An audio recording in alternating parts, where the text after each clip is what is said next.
orderings within that, with critical levels within that band.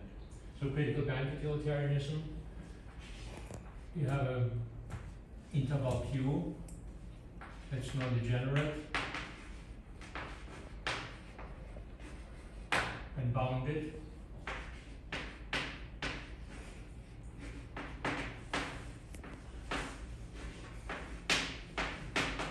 Such that for all population sizes, I'm not going to repeat it, this is always the same. We say that U is at least as good as V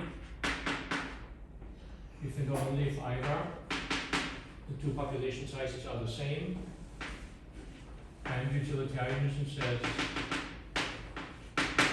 U is at least as good as V.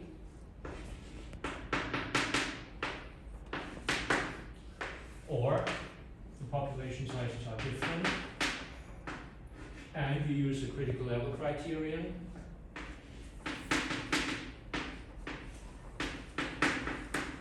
Where you subtract the value of a critical level from each utility, you compare it to what you get for V, but now this has to be true for all C in your interval. And again, clearly, there's some comparisons that cannot be made, because in some situations, for some utility vectors, this inequality might be true for some values in the interval, but not for others. So if it's true for all of them, you have a definite choice, and you get a comparison. For some others, you will not, so that means this is not complete. But it is transitive, just like every intersection ordering is transitive. Intersection quasi-ordering is transitive. All right, so now our new proposal is what we call threshold critical level utilitarianism. I always wanted to do this. Threshold critical.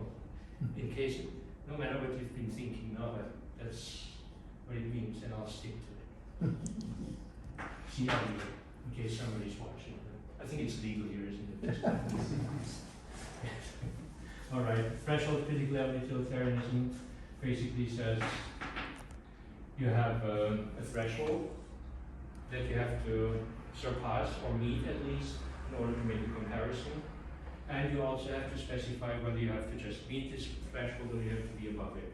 This may sound like nitpicking and little details, but it is not.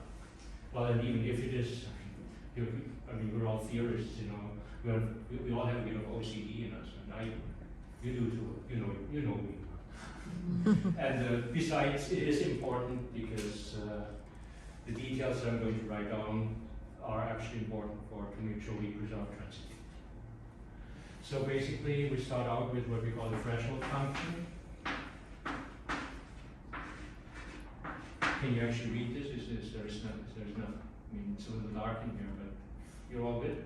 All right. Well, remember, whatever it is, you're still better off than these poor guys do. We've seen a lot of this. Sorry. I'm trying. So the threshold function basically specifies the threshold that has to be met or surpassed for any possible difference in population size. Right? You can think of this threshold as a fixed number for any population size. That's a special case. But there may be other possibilities. It could be proportional to a population size difference. Of course, we don't want to allow it to depend on the utility vectors you want to compare, because then everything goes.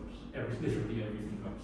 Because then you cannot distinguish anymore what's the effect of the threshold and the utility values themselves.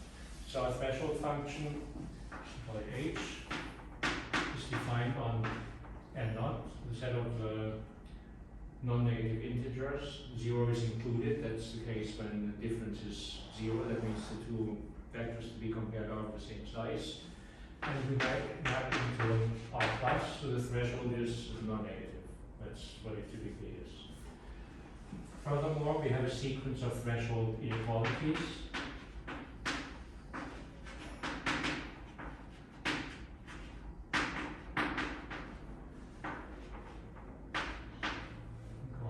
So I denoted with a little triangle pointing right. K. K is the possible difference in population size, where in this sequence, for each possible population size difference, we can decide whether we have to at least meet the threshold or surpass it. So these little triangle K's can assume the value greater than or equal to or greater. And now I'm going to write down a list of the three properties that these threshold functions and inequalities have to satisfy. And there's a very simple reason why they have to, and that's transitivity, plain and simple. So first of all, we want to, so if we have a pair of a threshold function and a sequence of threshold inequalities, the first property we want to satisfy is that if we have the same population size, all is well. We can have a full-blown ordering. That is, the threshold level is 0, and it has to be met with a weak inequality. Then we're just back in the world of full comparability if there is no difference in population size. So the first property is 0, the threshold is equal to 0, and the threshold inequality is a weak inequality. Second, this is our first part of transitivity. If you look at any two population sizes, three population sizes, N, M, and L,